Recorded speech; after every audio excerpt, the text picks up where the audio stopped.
একটা বট গাছের তলায় গিয়ে বাবাজি একটা বসে বসে কাঁদছে। বাবাজিকে গিয়ে জিজ্ঞেস করো, বলে দেবে। শ্রীনিবাস গেলেন সেই বাবাজির কাছে। বাবাজি, কাঁদছেন কেন, কি হয়েছে? বলে, আমি পুরীধাম থেকে আসছি বাবা। পুরীধাম? আমিও তো যাচ্ছি পুরীধামে। সেখানে গেলে তো আনন্দের সীমা থাকে না। আপনি কাঁদছেন কেন, কি হয়েছে? আপনি কি চৈতন্য মহাপ্রভুকে দেখেননি? বলে, আমার তো দেখার সৌভাগ্য হয়েছে, কিন্তু আর যারা যাবে তাদের আর দর্শনের সৌভাগ্য হবে না। কেন? বলে, আমার সোনার নিমা, সোনার নিমা, রাধা কৃষ্ণ মিলিত তনু সোনার গৌরাঙ্গ আর জগতে নাই। এই জগতে ছেড়ে প্রভু আমারে চলে গেছে। প্রভু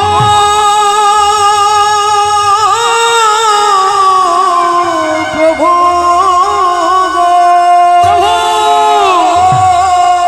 তুমি কি লীলা দেখালে প্রভু? এইবার আমি বাড়ি ফিরবো কি করে? আমি আমার বাবাকে মুখ দেখাবো কি করে? বাবা কত আশা নিয়ে পাঠিয়েছে আমি তোমার চরণ দর্শন করব, কি করে আমি যাব বাবার কাছে? কি করে ফিরবো? কেন প্রভু তুমি আমায় ছেড়ে চলে গেলে? ওই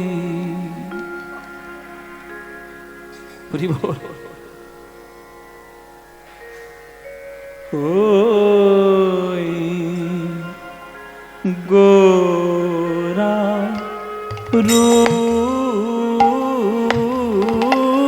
রূপ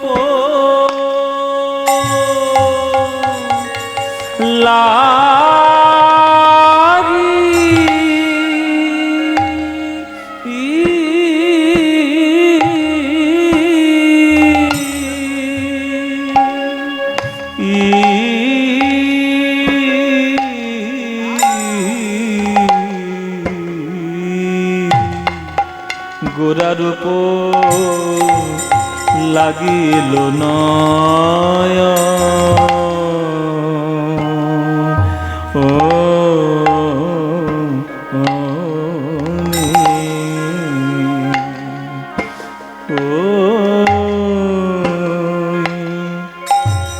গোরা রূপ আরে যে পাশ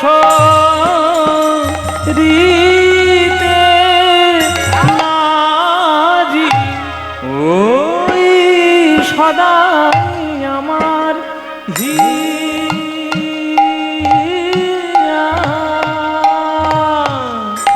আয় জাগে আরে যে পাশরিতে নাজি সদাই সদাই আমার হিয়া। মধ্যম দশ খুশি তাল। আয় জাগে আর যে পাশরিতে নাজি সদাই আমার হিয়া। আয় জাগে আর যে পাশরিতে নাজি সদাই আমার হিয়া। হৃদয় গৌর হরি বল।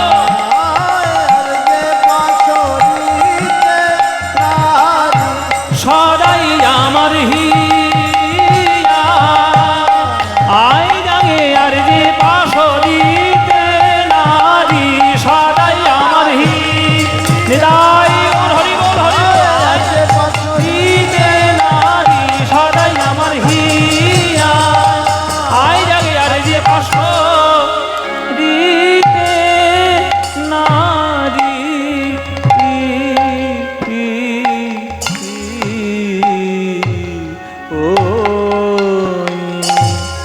গোরা রূপ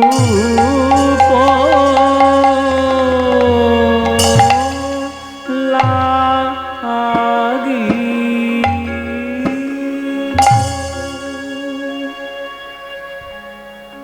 যে নয়ন গৌর দেখতে পেল না, যে দেহ প্রভুর চরণ ধুলো পেল না, সেই দেহ থাকার থেকে না থাকাই ভালো। আজ আমি গঙ্গার জলে ঝাঁপ দিয়ে আত্মহত্যা করব। মায়েরা, গঙ্গার জলে ঝাঁপ দিয়ে নিজেকে মারবে বলে যেই গঙ্গাধরের পুত্র শ্রীনিবাস গঙ্গার জলে ঝাঁপ দিতে গেল, শ্রীনিবাস আকাশবাণী হচ্ছে, কে কে আমায় ডাকলো? আমি তোমার গৌর হরি। প্রভু, আকাশবাণী কেন করছো প্রভু? দর্শন কেন দিলে না? শ্রীনিবাস, প্রকৃতির নিয়ম, জন্মিলেই মরিতে হবে, অমরকে কোথা কবে। মৃত্যুই হলো জগতের সব থেকে বড় সত্যি। শ্রীনিবাস, তুমি জন্ম নিয়েছো কার জন্য জানো? আমার অংশ স্বরূপে। তোমার পিতামাতার কোল আলো করে তুমি এসেছো আমার অংশ স্বরূপে। আর তুমি এইভাবে আত্মহত্যা করে জীবন নষ্ট করবে? করো না শ্রীনিবাস, তোমার দিয়ে যে অনেক কাজ আমার বাকি আছে। তুমি যদি এইভাবে দেহটা ত্যাগ করো, আমার কাজটা করবে কে? যাও শ্রীনিবাস, আমার অনেক কাজ তোমায় করতে হবে, আমার অপূর্ণ কাজগুলো তোমায় পূর্ণ করতে হবে। আত্মহত্যা করো না, পুরী ধামে যাও। আমার ভক্তরা বড় ব্যাকুল, আমার চলে যাওয়াতে তারা খুব দুঃখ পেয়েছে। তুমি তাদেরকে গিয়ে শান্ত করো। তুমি যেহেতু আমার মতোই দেখতে, একেবারে অবিকল মহাপ্রভুর মতোই দেখতে ছিল শ্রীনিবাস, তুমি যেহেতু আমার মতোই দেখতে, তোমাকে দেখলে তার একটু মনে প্রবোধ পাবে, তার একটু শান্ত হবে, তোমাকে তারা খুব স্নেহ আদর ভালোবাসা দেবে। যাও, আত্মহত্যা করো না শ্রীনিবাস। প্রভুর আজ্ঞায় শ্রীনিবাস আত্মহত্যা করা থেকে বিরত থাকলেন, চললেন পুরীধামে। গৌর গৌর গৌর গৌর গৌর গৌর গৌর হে গৌর গৌর গৌর গৌর গৌর গৌর গৌর হে গৌর গৌর গৌর গৌর গৌর গৌর গৌর হে গৌর গৌর গৌর গৌর গৌর গৌর গৌর হে গৌর গৌর গৌর গৌর গৌর গৌর গৌর হে গৌর গৌর গৌর গৌর গৌর গৌর হে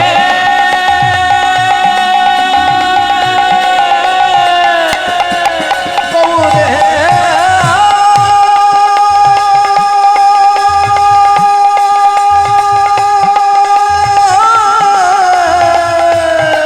আমার গৌর হে আমার গৌর হে গৌর গৌর গৌর গৌর গৌর গৌর গৌর হে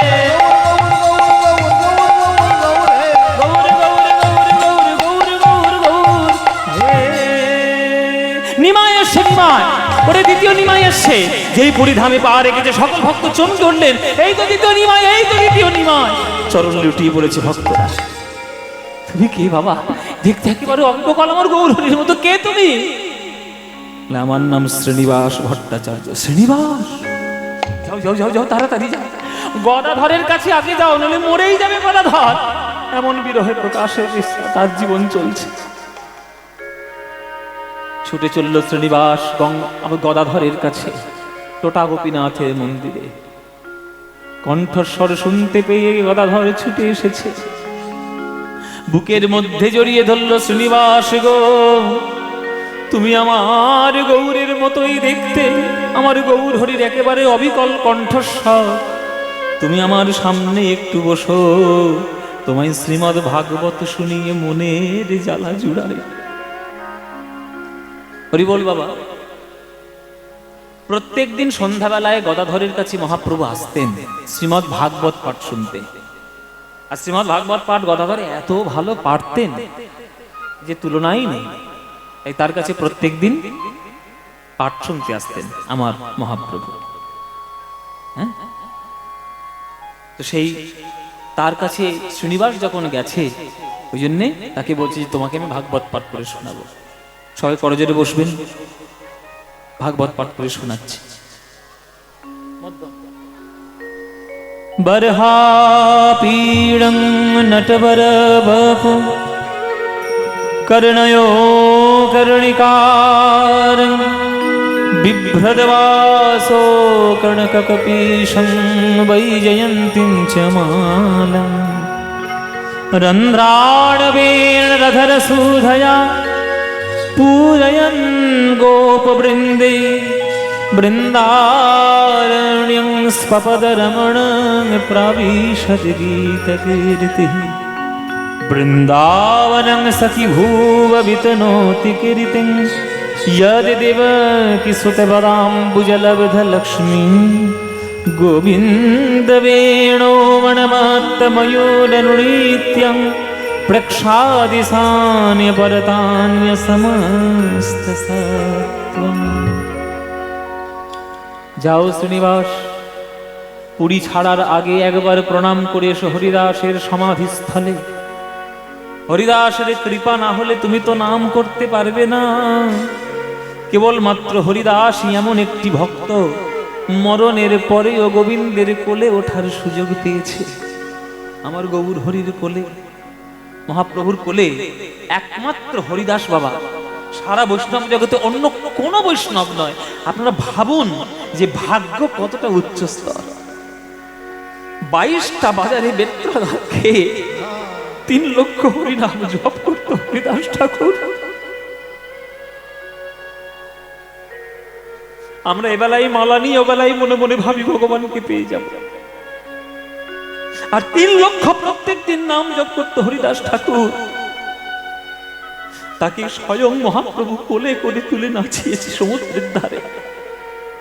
শ্রীনিবাস, একবার সমাধিতে প্রণাম না করলে জীবন ধন্য হবে না। শ্রীনিবাস শ্রীনিবাস ছুটে চলল হরিদাসের সমাধির দিকে। এই কৃপা করো মোরে ঠাকুর হরিদাস, কৃপা করো মোরে ঠাকুর হরিদাস। জনম জনম যেন হই আমি বৈষ্ণবের দাস। হরি বল হরি বল হরি বল। জনম জনম যেন বৈষ্ণবের দাস, যেন হরি সেবা করতে পারি, যেন হরি সেবা করতে পারি। ঠাকুর হরিদাস তুমি আমায় কৃপা করো, আমি যেন হরি সেবা করতে পারি। হরিদাস তুমি কৃপা করো, হরি সেবা করতে পারি। প্রণাম করলেন হরিদাসের সমাধিতে। গদাধর চরণের প্রণাম নিয়ে বাড়িতে ফিরে এলেন। গঙ্গাধরের কাছে শ্রীনিবাস ফিরে এলেন। গঙ্গাধর বলছে, এখানে এলি কেন? এ সংসার তো তোর জন্য এখনো হয়নি। ওরে শ্রীনিবাস, পড়াশোনা অনেক করতে পারবি জীবনে, কিন্তু ভক্তের ভক্তি আস্বাদন করতে পারবি না। পুরীর যখন ধুলো গায়ে মেখেছিস, এত বড় গৌরাঙ্গ ভক্তদের সান্নিধ্যে যেতে পেরেছিস, এইবার তোরে যেতে হবে শ্রীধাম বৃন্দাবন। তুই বৃন্দাবনে চলে যা, যা বৃন্দাবনে যা, বৃন্দাবনে যা। গোঠের রাখাল বলে দে রে, গাইব কি গাইব না? বৃন্দাবন যাওয়ার গান, বৃন্দাবন যাওয়ার গান একটা গাইবো মাইরা? তোমাদের তো টোটো ধরার টাইম হয়েছে, টোটো হয়নি? গোঠের রাখাল বলে দে রে কোথায় বৃন্দাবন। কার গান, কার লেখা? যারা গান বাজনা শোনে তারাই জানে কার লেখা। একজন বলেছে, কাজী নজরুল ইসলাম। ভাবতে পারছেন কোথায় সম্প্রীতি? নজরুল ইসলামের মতো এইরকম অভূতপূর্ব ব্যক্তিত্ব আর বাংলায় কোনোদিন হবে না। তার শ্যামা সঙ্গীত, তার ভক্তি সঙ্গীত যে কত উচ্চ স্তরের, আমরা যারা গায়ক, যারা গান শিখি তারা জানি। গোঠের রাখাল বলে দে রে কোথায় বৃন্দাবন,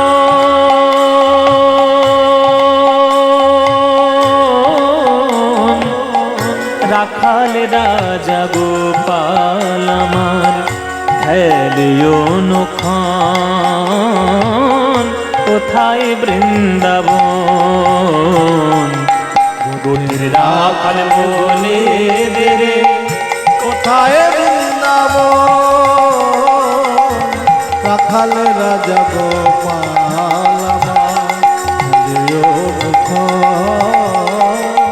কোথায় বৃন্দাবন। আজো যেথা দিনে রাতে মিলন রসে চাঁদ হাসে রে চাঁদের পাশে দিনে রাতে মিলন রসে চাঁদ হাসে রে চাঁদের পাশে। কি ভাষা দেখো, মানে লেখা কি কথা। আজও যেথা মিলন রসে চাঁদ হাসে রে চাঁদের পাশে যেথা পথের ধুলায় ছড়িয়ে আছে পথের ধুলায় ছড়িয়ে আছে শ্রীহরিচন্দন কোথায় বৃন্দাবন কোঠের রাখাল বলে দে রে কোথায় বৃন্দাবন রাখাল রাজা গোপাল কোথায় বৃন্দাবন। কৃষ্ণ নামে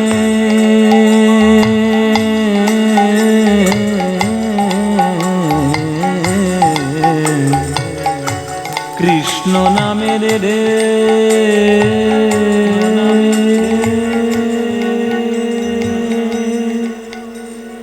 ঢে ওঠে রে সুনীল যমুনায়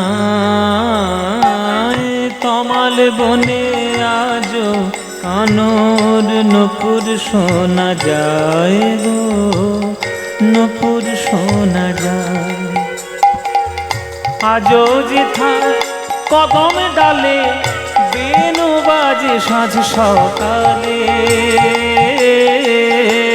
আজও যেথা কদম ডালে বেনু বাজে সাঁঝ সকালে যেথা নিত্য লীলা করে আমার নিত্য লীলা করে আমার মদন মোহন কোথায় বৃন্দাবন উঠের রাখাল বলে রে কোথায় বৃন্দাবন রাখাল রাজা গোপাল আমার নিতাই গৌর হরি বল হরি বল। কোথায় বৃন্দাবন কোথায় বৃন্দাবন কোথায়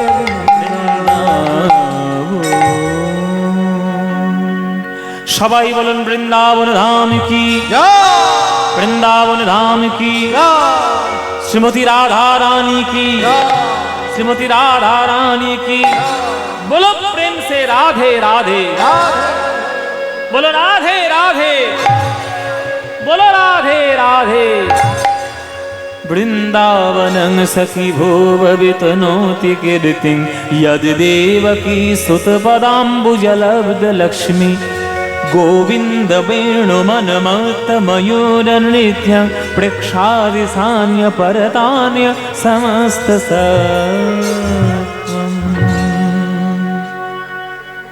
বৃন্দাবনে তখন বাস করতেন ষড় গোস্বামীর আরেক গোস্বামী গোপাল ভট্ট গোস্বামী। ও মায়েরা, আমরা ষড় গোস্বামীর নাম করি না? জয়রূপ সনাতন কি বলি আমরা? ভট্ট রঘুনাথ, তারপরে শ্রীজীব গোপাল ভট্ট দাস রঘুনাথ। এই গোপাল ভট্ট 5 নম্বরে যার নাম। ওনার বাড়ি ছিল দক্ষিণ ভারত। মহাপ্রভু যখন দক্ষিণ ভারত বেড়াতে গেছিলেন তখন এই গোপাল ভট্ট ছোট শ্রীরঙ্গম মন্দিরে মহাপ্রভুর সেবা করেছিল। মহাপ্রভু তাকে আশীর্বাদ দিয়ে বলেছিল, তুই যাস বৃন্দাবনে, আমি যখন অপ্রকট হয়ে যাব আমার আজ্ঞায় সকল শাস্ত্র তুই রচনা করবি আর ভক্তি জগতে তোর অবদান রেখে যাবি। এই হচ্ছে গোপাল ভট্ট গোস্বামী। সেই গোপাল ভট্ট গোস্বামীর বিরচিত হরিভক্তি বিলাস গ্রন্থ আজও বৈষ্ণবদের ঘরে ঘরে ঘুরে ফেরে। এই মহাপ্রভুর আজ্ঞা। সেই গোপাল ভট্ট গোস্বামীকে মহাপ্রভুর স্বপ্ন দিলেন। গোপাল প্রভু স্বপ্ন দিচ্ছেন, বলুন কি আজ্ঞা? আমার অংশ বিশেষ শ্রীনিবাস ভট্টাচার্য আসছে, ও যদি আসে তুমি ওকে দীক্ষাটা দিয়ে দিও গোপাল। দীক্ষা না হলে তো ভগবানের চরণে সে পাবে না, করুণা পাবে না, তোমাকে দীক্ষা দিও।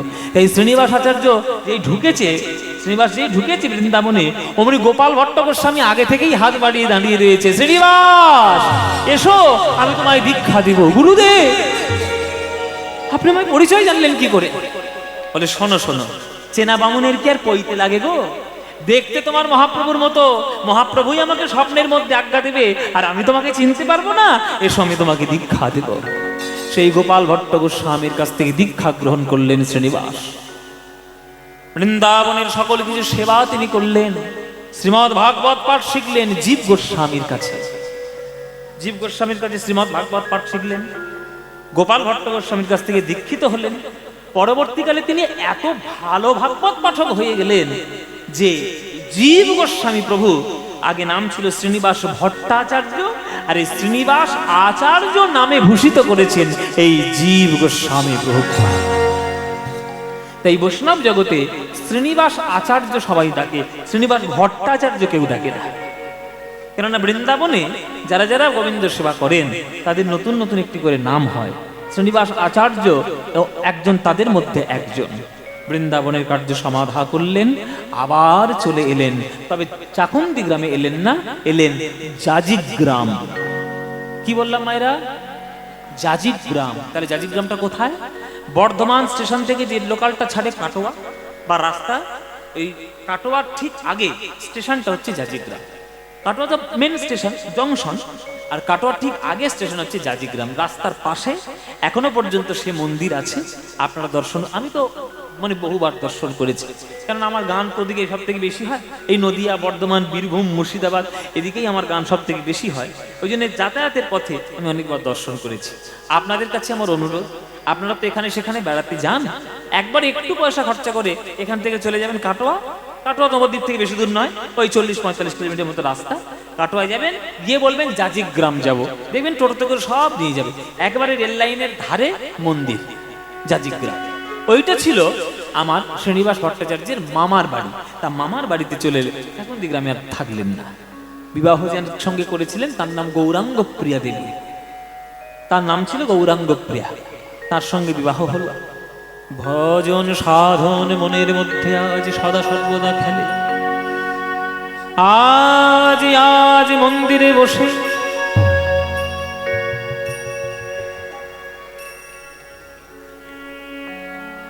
আজ আমার শ্রীনিবাস অন্তরের মধ্যে গোবিন্দ রূপ দর্শন করছেন।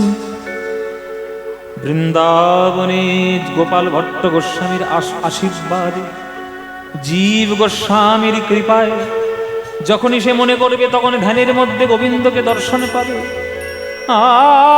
আজ আমার শ্রীনিবাস ভট্টাচার্য, শ্রীনিবাস আচার্য, তিনি আজ মন্দিরের মধ্যে বসে বসে গোবিন্দ রূপ দর্শন করে।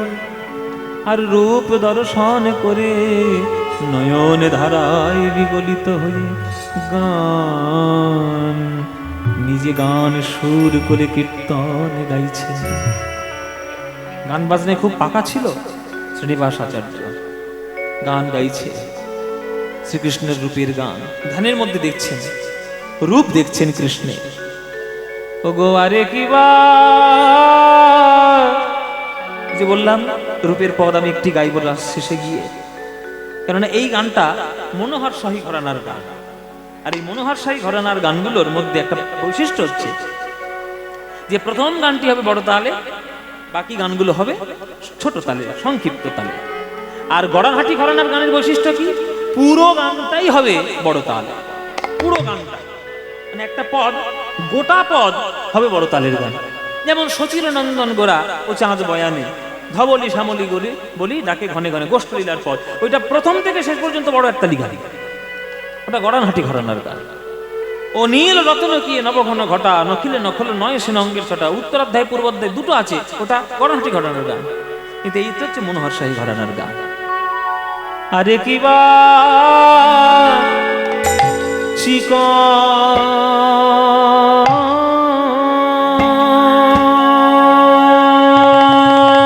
চিকন ও ও ও চিকন কালি ইয়া কালিয়ার উপর চিকন কালিয়ার উপর মরমেলা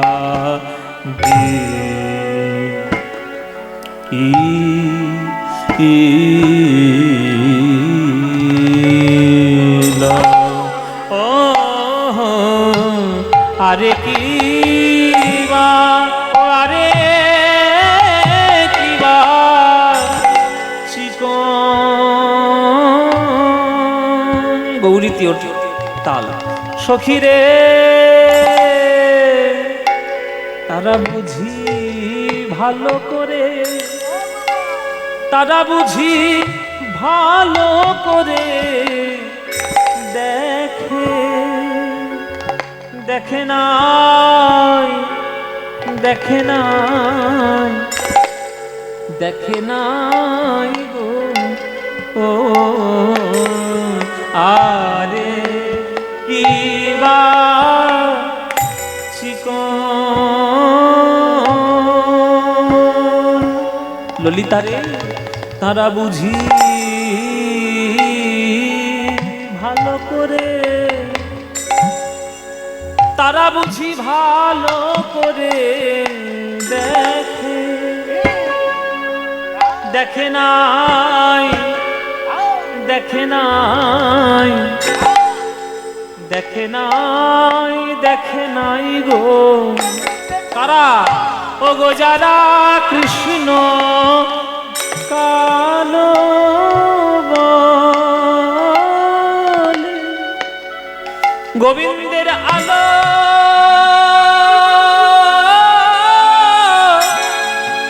আলো করা রূপ যারা যারা কালো বলে গোবিন্দের আলো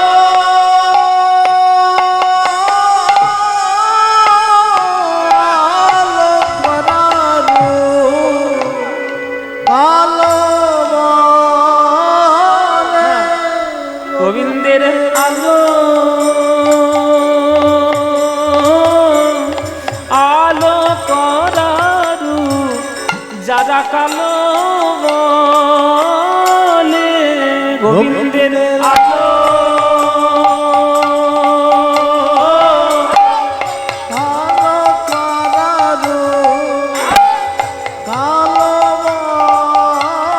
চোদ্দ মাত্রা গোবিন্দের 1 2 3 4 5 6 7 8 9 10 11 12 13 14 আলো আলো করারু কালো বলে গোবিন্দের আলো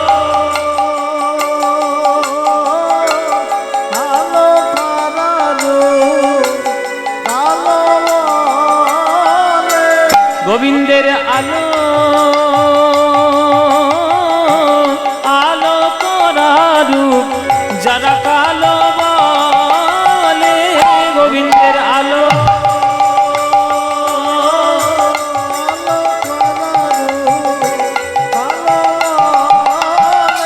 গোবিন্দের আলো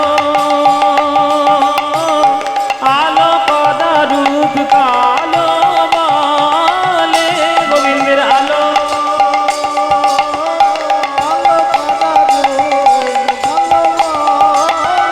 গোবিন্দের আলো আলো করা রূপ আলো বলে আলো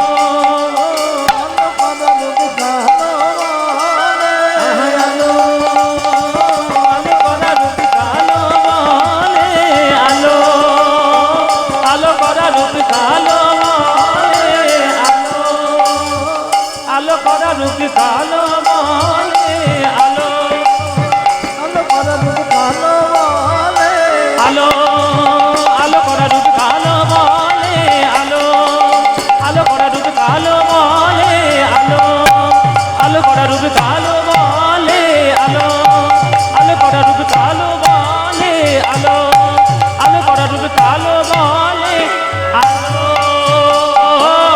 আলো করা রূপ কালো বলে আলো, আলো করা রূপ কালো,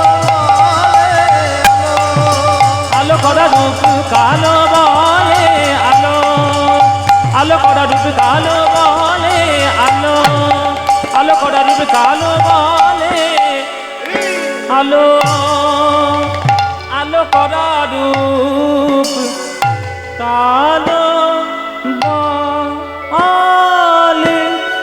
বুঝি ভালো করে দেখে নাই, দেখে নাই, দেখে নাই, আরে কিবার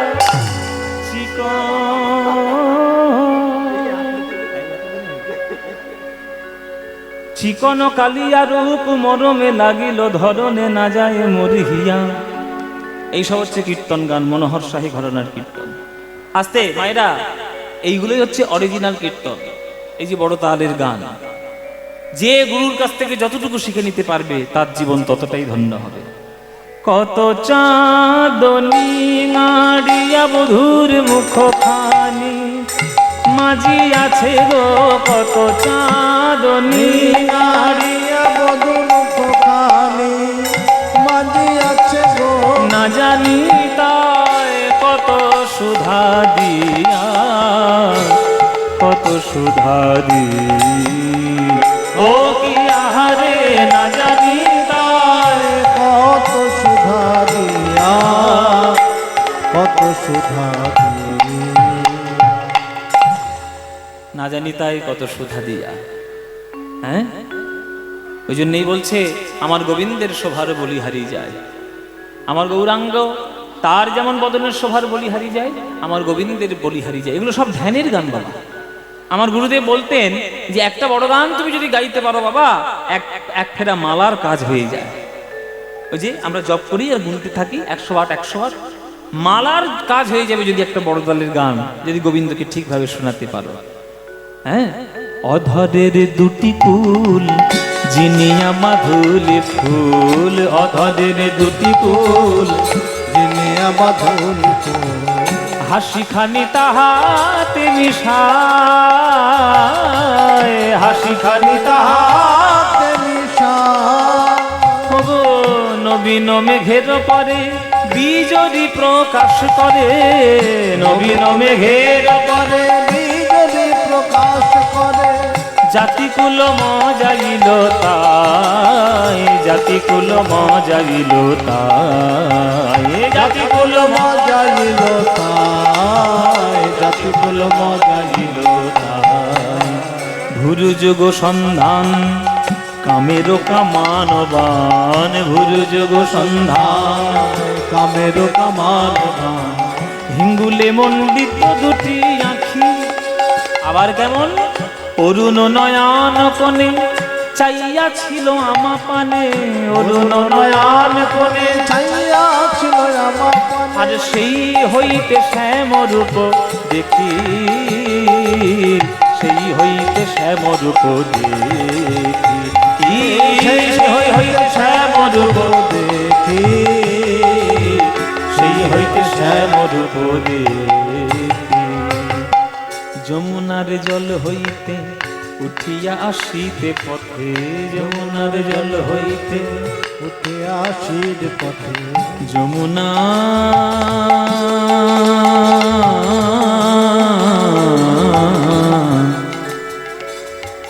যমুনা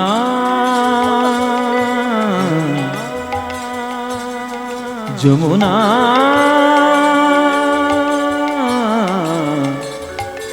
যমুনা যমুনা সারে গামারে সারে গামা পামা গামা গামা গরে গরে সারে জানে জানে ধানে ধানে ধানে পদ পদ মাপ গামা পামা গরে সামা সামা সামা যমুনার জল হইতে উঠিয়া আসিতে পথে যমুনার জল হইতে উঠিয়া আসির পথে সই কিবা অপরূপ তনু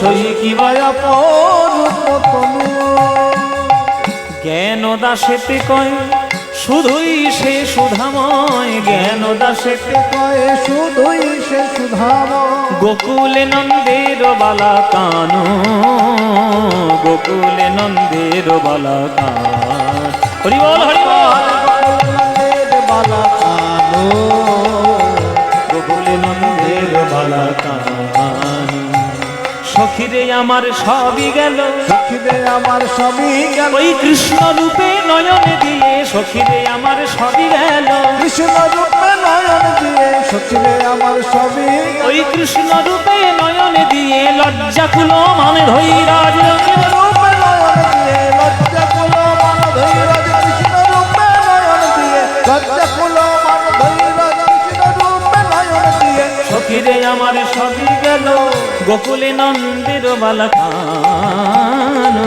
গোকুলে নন্দের বালা কানো গোকুলে নন্দের বালা কানো গোকুলে নন্দের বালা